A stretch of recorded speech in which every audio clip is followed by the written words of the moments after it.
Hello all, JEE aspire ചെയ്യുന്ന കുട്ടികളും അവരുടെ പാരൻസ് മുഴുവനായിട്ടും കാണേണ്ട ഒരു വീഡിയോ ആണിത്. നിങ്ങൾ പഠിക്കുന്നത് മേ ബി 10th-ലാവാം, 11th-ലാവാം, 12th-ലാവാം. ഇൻ എനി കേസ് ജെഇ എന്ന് പറയുന്ന ഒരു എക്സാം എന്തുകൊണ്ട് ഇത്രയും ടഫ് ആകുന്നു എന്ന് നമ്മൾ കൃത്യമായിട്ട് മനസ്സിലാക്കണം. അതിൻ്റെ ഒന്നാമത്തെ റീസൺ എന്ന് പറയുന്നത് മാസീവ് കോമ്പറ്റീഷൻ തന്നെയാണ്. നിങ്ങൾക്കറിയാം 15 ലക്ഷത്തോളം കുട്ടികളാണ് ആക്ച്വലി ജെഇ മെയിൻ എന്ന് പറയുന്ന പരീക്ഷ എഴുതുന്നത്. ഈ എക്സാമിലൂടെ IITസിലേക്കും NITസിലേക്കും അതുപോലെ IIITs, സെൻട്രലി ഫണ്ടഡ് ആയിട്ടുള്ള ടെക്നിക്കൽ ഇൻസ്റ്റിറ്റ്യൂട്ട്, ഇതെല്ലാം കൂടെ ആഡ് ചെയ്ത് കഴിഞ്ഞാൽ ഏകദേശം ഒരു 60,000-ഓളം ഗവൺമെൻറ് സീറ്റുകളിലേക്കാണ് ഈ 15 ലക്ഷം കുട്ടികൾ എയിം ചെയ്യുന്നത്.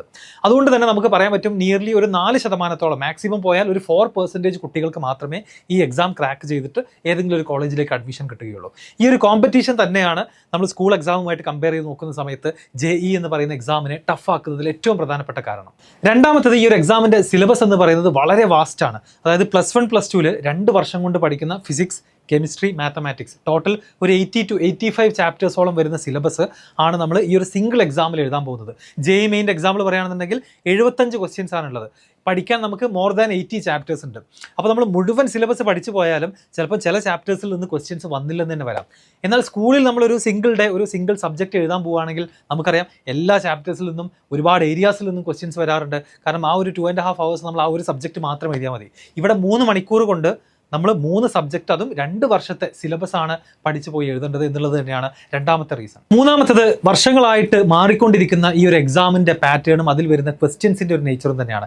നമുക്കറിയാം ജെഇ എന്ന് പറയുന്ന ഒരു എക്സാം കണ്ടിന്യൂസ്ലി ഇവോൾവ് ചെയ്യുന്ന ഒരു പരീക്ഷയാണ്. നമ്മളൊരു 15 വർഷം മുന്നത്തെ ക്വസ്റ്റ്യൻസും മെറ്റീരിയൽസും എടുത്ത് പഠിച്ചതുകൊണ്ട് ഇനി വരാൻ പോകുന്ന എക്സാമിന് ആക്ച്വലി അത് യൂസ്ഫുൾ ആയിക്കൊള്ളുന്നില്ല. നമ്മൾ മാറിക്കൊണ്ടിരിക്കുന്ന പാറ്റേൺ മനസ്സിലാക്കി, സിലബസിൽ വരുന്ന മാറ്റങ്ങൾ മനസ്സിലാക്കി, ക്വസ്റ്റ്യൻസ് കൂടുതൽ വരുന്ന ഏരിയാസ് എല്ലാം മനസ്സിലാക്കിയിട്ട് എന്ത് ചെയ്യണം, നമ്മുടെ പ്രിപ്പറേഷൻ ഒപ്റ്റിമൈസ് ചെയ്യണം. പ്രത്യേകിച്ച് ജെഇ അഡ്വാൻസ്ഡ് എക്സാമിൻ്റെ കാര്യം പറയുകയാണെന്നുണ്ടെങ്കിൽ ഓരോ വർഷവും ഡൈനാമിക് ആണ്. വരുന്ന നമ്പർ ഓഫ് ക്വസ്റ്റ്യൻസിൽ മാറ്റം വരാം, വരുന്ന പാറ്റേണിൽ മാറ്റം വരാം. അതുപോലെ തന്നെ multiple correct answer questions, paragraph based questions, ഇങ്ങനെ ഒരുപാട് വെറൈറ്റി ഓഫ് ക്വസ്റ്റ്യൻസ് അടക്കം ജെഇ അഡ്വാൻസ്ഡ് എക്സാമിൽ വരാറുണ്ട്. ഇനി ഈ ക്വസ്റ്റ്യൻസ് ആണെങ്കിൽ തന്നെ എങ്ങനെയാണ്, അത് ആപ്ലിക്കേഷൻ ലെവൽ ക്വസ്റ്റ്യൻസ് ആണ്. ഡയറക്റ്റ് ആയിട്ട് തിയറി ചോദിക്കുന്നതോ അല്ലെങ്കിൽ ഡയറക്റ്റ് ആയിട്ട് ഫോർമുല ബേസ്ഡ് ക്വസ്റ്റ്യൻസ് ഒക്കെ വളരെ കുറവായിരിക്കും. നമ്മുടെ നോളജ് കൃത്യമായിട്ട് അപ്ലൈ ചെയ്യുന്ന കോൺസെപ്റ്റുകൾ ഡീപ്പായിട്ട് ടെസ്റ്റ് ചെയ്യുന്ന ക്വസ്റ്റ്യൻസ് ആണ് യൂഷ്വലി ജെഇക്കുള്ള ഉണ്ടാവാറുള്ളത്. അതുകൊണ്ട് ആ ഒരു ലെവലിലുള്ള പഠനം തന്നെ നമുക്ക് ആക്ച്വലി ഈ ഒരു എക്സാമിന് വളരെ വളരെ ഇമ്പോർട്ടൻ്റ് ആണ്. അപ്പോൾ ഈ ഒരു ജെഇ എന്ന് പറയുന്ന എക്സാം ടഫ് ആവുന്നതിൽ ഉള്ള മൂന്നാമത്തെ പ്രധാനപ്പെട്ട കാരണം എന്ന് പറയുന്നത് ഈ ഒരു എക്സാം പാറ്റേൺ തന്നെയാണ്. അപ്പോൾ എങ്ങനെയാണ് ഇത്രയും ടഫായിട്ടുള്ള എക്സാമിൽ നമ്മൾ ഓൾ ഇന്ത്യ ടോപ്പേഴ്സ് എന്ന് വിളിക്കുന്ന മേ ബി ടോപ്പ് 1000-ലും ടോപ്പ് 2000-ലൊക്കെ റാങ്ക് എത്തുന്ന കുട്ടികളുടെ പ്രിപ്പറേഷൻ എങ്ങനെയായിരിക്കും? എസ്പെഷ്യലി ജെഇ അഡ്വാൻസ്ഡ് എക്സാമിലൊക്കെ ആദ്യത്തെ 1000-ൻ്റെ ഉള്ളിൽ അല്ലെങ്കിൽ ആദ്യത്തെ 100-ൻ്റെ ഉള്ളിലൊക്കെ എത്തുന്ന കുട്ടികളുടെ പ്രിപ്പറേഷൻ എന്തായിരിക്കും, അവരെന്തായിരിക്കും ചെയ്യുന്നുണ്ടാവുക? അവിടെയാണ് ഫൗണ്ടേഷൻ്റെ ഇമ്പോർട്ടൻസ് വരുന്നത്. അതായത് ഈ പറയുന്ന ടോപ്പ് 1000-ൽ എത്തുന്ന കുട്ടികളാവട്ടെ, ടോപ്പ് 2000-ൻ്റെ ഉള്ളിൽ എത്തുന്ന കുട്ടികളാവട്ടെ, ഓൾ ഇന്ത്യ റാങ്കിനെ കുറിച്ചാണ് ഞാൻ സംസാരിക്കുന്നത്. അവരുടെയൊക്കെ മെജോറിറ്റി ഓഫ് ദോസ് സ്റ്റുഡൻസ് അവരുടെ ഒന്നും പ്രിപ്പറേഷൻ ആക്ച്വലി സ്റ്റാർട്ട് ചെയ്യുന്നത് +2-ലോ അല്ലെങ്കിൽ ഒരു ക്രാഷ് കോഴ്സിലോ അല്ലെങ്കിൽ +1-ലോ ഒന്നുമല്ല. അവർ 8th-ലോ അല്ലെങ്കിൽ 9th-ലോ 10th-ലോ തന്നെ സ്റ്റാർട്ട് ചെയ്യുന്ന കുട്ടികളാണ്. അവരുമായിട്ട് +1-ൽ സ്റ്റാർട്ട് ചെയ്യുന്ന അല്ലെങ്കിൽ +2-ൻ്റെ അവസാനം ഒരു ക്രാഷ് കോഴ്സിനൊക്കെ പോകുന്ന കുട്ടിക്ക് ഒരിക്കലും എന്ത് ചെയ്യാൻ പറ്റില്ല, കോമ്പീറ്റ് ചെയ്യുന്നതിനെ പറ്റി ഇമാജിൻ ചെയ്യാൻ പോലും പറ്റുന്നില്ല. കാരണം 8th, 9th, 10th-ൽ തന്നെ അവർ വളരെ സോളിഡ് ആയിട്ടുള്ള ഫൗണ്ടേഷൻ ബിൽഡ് ചെയ്ത് വരികയാണ്. ഒരുപാട് സ്കോളർഷിപ്പ് എക്സാമുകൾ എഴുതി ഹയർ ലെവൽ ക്വസ്റ്റ്യൻസ് ഒക്കെ കണ്ട് MCQ ടൈപ്പ് ഓഫ് എക്സാമിനേഷൻസ് ഒക്കെ 100 കണക്കിന് എഴുതി പ്രാക്ടീസ് ചെയ്ത് വരുന്ന കുട്ടികളാണ് ഈ പറയുന്ന ടോപ്പ് 1000-ലും 2000-ലൊക്കെ എത്തുന്ന മെജോറിറ്റി ഓഫ് ദ സ്റ്റുഡൻസും. അവരുമായിട്ട് നമുക്ക് ഒരിക്കലും എന്ത് ചെയ്യാൻ കഴിയില്ല, ഒരു നോർമൽ സ്കൂൾ ലെവൽ പ്രിപ്പറേഷൻ്റെ കൂടെ കുറച്ച് സമയം എൻട്രൻസിന് വേണ്ടി മാറ്റി വെച്ചത് കൊണ്ടൊന്നും കോമ്പീറ്റ് ചെയ്യാൻ കഴിയില്ല എന്നുള്ളത് തന്നെയാണ്. അവിടെയാണ് XML ലേണിങ്ങിൻ്റെ ഫൗണ്ടേഷൻ കോഴ്സിൻ്റെ പ്രാധാന്യം വരുന്നത്. നിങ്ങൾക്ക് ഓൾറെഡി അറിയുന്നുണ്ടാകും, 6th മുതൽ 10th വരെ ക്ലാസ്സിലേക്കുള്ള കുട്ടികൾക്ക് നമ്മുടെ ജെഇ നീറ്റ് ഫൗണ്ടേഷൻ പ്രോഗ്രാം ഉണ്ട്. കറൻറ്റ്ലി 3000-ഓളം കുട്ടികൾ ഓൺലൈനായിട്ട് പഠിക്കുന്ന, അതിൽ IITians-ഉം NITians-ൻ്റെയും ക്ലാസ്സുകളുണ്ട്. അതുപോലെ തന്നെ അടിപൊളിയായിട്ടുള്ള മെൻറ്റർഷിപ്പ് നമ്മൾ പ്രൊവൈഡ് ചെയ്യുന്നുണ്ട്. ഫൗണ്ടേഷൻ മെറ്റീരിയൽസ് യൂസ് ചെയ്തിട്ടാണ് ക്ലാസ്സുകൾ എടുക്കുക.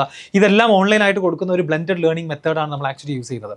അപ്പോൾ ഈ ഒരു ഫൗണ്ടേഷനോട് കൂടി വരുന്ന കുട്ടികൾ ഹൈസ്കൂളിൽ തന്നെ അവർ നിരവധി സ്കോളർഷിപ്പ് എക്സാമുകൾ എഴുതുകയും അങ്ങനെ അത്യാവശ്യം നല്ല ബേസ് ഉണ്ടാക്കുന്ന കുട്ടികളാണ് ആക്ച്വലി +1 +2-ലേക്ക് എത്തിയിട്ട് ഫസ്റ്റ് ചാൻസിൽ തന്നെ IIT-ലും NIT-ലും എത്തുന്ന മെജോറിറ്റി ഓഫ് ദ സ്റ്റുഡൻസും. എന്ന് മാത്രമല്ല ഈ ടോപ്പ് 100-ലും ടോപ്പ് 200-ലും എത്തുന്ന പല കുട്ടികളും ആക്ച്വലി 10th കംപ്ലീറ്റ് ആകുമ്പോൾ തന്നെ +1 +2-ൻ്റെ സിലബസ് പഠിച്ച് തീരുന്ന ആളുകളുണ്ട്. ഒരുപാട് ആളുകൾ അങ്ങനെ ഉണ്ട്.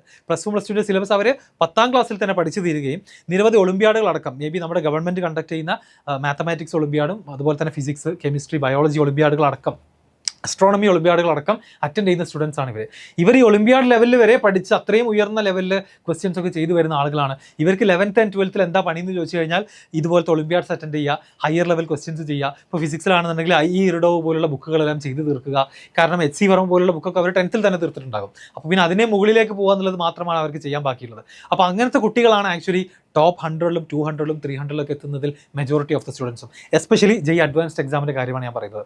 അതുകൊണ്ട് നമ്മുടെ കുട്ടികൾക്കും ഇപ്പോൾ 5 മുതൽ 9 വരെ ക്ലാസ്സിൽ പഠിച്ചുകൊണ്ടിരിക്കുന്ന കുട്ടികളാണെന്നുണ്ടെങ്കിൽ നെക്സ്റ്റ് ഇയർ 6th മുതൽ 10th ജോയിൻ ചെയ്യാൻ പോകുന്ന കുട്ടികൾക്ക് XNY ലേണിംഗിൻ്റെ foundation batch led by IITians and NITians and doctors ഈ ഒരു ബാച്ചിലേക്കുള്ള അഡ്മിഷൻ ഓൾറെഡി സ്റ്റാർട്ട് ചെയ്തിട്ട് ഫ്യൂ മന്ത്സ് ആയി. നമ്മുടെ ഫസ്റ്റ് ബാച്ചിലേക്കുള്ള അഡ്മിഷൻ ഇതാ ക്ലോസ് ചെയ്യാൻ പോവാണ്. അപ്പോൾ ഈ ഒരു എൻഡ് ഓഫ് ഫെബ്രുവരിയോട് കൂടി തന്നെ നിങ്ങൾ ജോയിൻ ചെയ്യുകയാണെങ്കിൽ മാർച്ച് ഏപ്രിലിൽ തുടങ്ങുന്ന ആദ്യത്തെ ബാച്ചിൽ തന്നെ നിങ്ങൾക്ക് ജോയിൻ ചെയ്യാൻ സാധിക്കും. അപ്പോൾ XNY ലേണിംഗിൻ്റെ ഫൗണ്ടേഷൻ പ്രോഗ്രാമിനെ കുറിച്ച് കൂടുതൽ അറിയാൻ താല്പര്യമുള്ള ആളുകൾക്ക് അതിൻ്റെ നമ്പറും ലിങ്കും ഒക്കെ താഴെ കൊടുക്കുന്നുണ്ട്. നിങ്ങൾ കോൺടാക്ട് ചെയ്യുക, എത്രയും പെട്ടെന്ന് തന്നെ അഡ്മിഷൻ എടുക്കുക. അതുപോലെ തന്നെയാണ് 10th കംപ്ലീറ്റ് ചെയ്തുകൊണ്ടിരിക്കുന്ന കുട്ടികൾക്ക് നിങ്ങൾക്കറിയാം നമ്മുടെ ടാർഗറ്റ് JEE 2027 ബാച്ച് ഉണ്ട്. അതിൻ്റെ അഡ്മിഷനും ക്ലോസ് ചെയ്യാൻ പോവുകയാണ്. ഏപ്രിൽ 2nd വീക്കിൽ തന്നെ ഫുള്ളി ഫോക്കസ്ഡ് ആയിട്ട് സ്കൂളിൻ്റെ കൂടെ തന്നെ JEE കോച്ചിങ് കൊണ്ടുപോകുക എന്നുള്ളതാണ് ഞങ്ങളുടെ ലക്ഷ്യം. IITians NITians തന്നെയാണ് ക്ലാസ്സുകൾ എടുക്കുന്നത്. ഞാനും അജ്മൽ സാറുമാണ് ആ ഒരു പ്രോഗ്രാം ലീഡ് ചെയ്യുന്നത്. അതുകൊണ്ട് 10th കംപ്ലീറ്റ് ആവുന്ന കുട്ടികൾ നിങ്ങൾക്ക് കൃത്യമായിട്ടുള്ള ഗൈഡൻസോട് കൂടി ഏറ്റവും നേരത്തെ തുടങ്ങി ഏറ്റവും മാക്സിമം സമയം എടുത്തുകൊണ്ട് ഏപ്രിൽ 2nd വീക്കിൽ തുടങ്ങി 2027 ഏപ്രിൽ 2nd വീക്കിൽ നിങ്ങൾ JEE മെയിൻ എക്സാം സെഷൻ 2 എഴുതുന്നത് വരെയുള്ള ഒരു 2 year ലോങ് ഒരു ഫുള്ളി ഡെഡിക്കേറ്റഡ് പ്രോഗ്രാമാണ്. അത് കഴിഞ്ഞ് 2027 അഡ്വാൻസ്ഡ് എക്സാം എഴുതി IITയിൽ പോകണമെന്ന് സ്വപ്നം കാണുന്നവരാണെന്നുണ്ടെങ്കിൽ ഈ ഒരു പ്രോഗ്രാമിനെ കുറിച്ച് നിങ്ങൾക്ക് അന്വേഷിക്കാം. അപ്പോൾ ഈ 2 പ്രോഗ്രാമുകളെ കുറിച്ചും അന്വേഷിക്കാനുള്ള നമ്മുടെ കോൺടാക്ട് നമ്പറുകളും മറ്റുമൊക്കെ ഡിസ്ക്രിപ്ഷനിൽ കൊടുക്കുന്നുണ്ട്. നിങ്ങൾ കൂടുതൽ അന്വേഷിക്കുക, നമ്മുടെ ഫൗണ്ടേഷൻ കോഴ്സും നമ്മുടെ JEE പ്രോഗ്രാമും. സോ ഇത്രയുമാണ് എനിക്ക് പറയാനുള്ളത്. എന്തുകൊണ്ട് JEE എക്സാം ടഫ് ആകുന്നു, അത് കിട്ടാൻ ബുദ്ധിമുട്ടാണെന്ന് ചോദിച്ചു കഴിഞ്ഞാൽ അത് ഏറ്റവും ആദ്യം പറഞ്ഞ റീസൺ തന്നെയാണ്. അതായത് ഇന്ത്യയിലെ മറ്റ് സ്റ്റേറ്റിലുള്ള കുട്ടികൾ ആക്ച്വലി നേരത്തെ തന്നെ അതിനുള്ള പ്രിപ്പറേഷൻ സ്റ്റാർട്ട് ചെയ്ത് ഹയർ ലെവൽ ക്വസ്റ്റ്യൻസ് ഒക്കെ ചെയ്ത് ഫുള്ളി പ്രിപ്പയർഡ് ആയിട്ടാണ് +1 +2ലേക്ക് എത്തുന്നത്. എന്നാൽ കേരളത്തിലുള്ള കുട്ടികൾ ബോർഡ് എക്സാം മാത്രം ഫോക്കസ് ചെയ്ത് പലപ്പോഴും A+, A1 ഒക്കെ കിട്ടിയതിന് ശേഷമാണ് എൻട്രൻസിനെ കുറിച്ചൊക്കെ ചിന്തിക്കുന്നത് തന്നെ. പലരും +2ൻ്റെ എൻഡിൽ ക്രാഷ് കോഴ്സിലൊക്കെ ജോയിൻ ചെയ്യുമ്പോഴാണ് IITയിൽ പോകണമെന്ന് ആഗ്രഹം അവർക്ക് വരുന്നത്. You are to late. അതുകൊണ്ട് കാര്യമില്ല, നമ്മൾ നേരത്തെ തന്നെ എന്ത് ചെയ്യണം, സ്റ്റാർട്ട് ചെയ്യണം എന്നുള്ളതാണ് അതിൻ്റെ ഏക solution. So all the best എല്ലാവർക്കും. ഇനി കൂടുതൽ സംശയങ്ങൾ പാരൻസിനോ കുട്ടികൾക്കോ ഉണ്ടെന്നുണ്ടെങ്കിൽ നിങ്ങൾക്ക് കമൻറ്റ് സെക്ഷനിൽ ചോദിക്കാവുന്നതാണ്. Okay, thank U.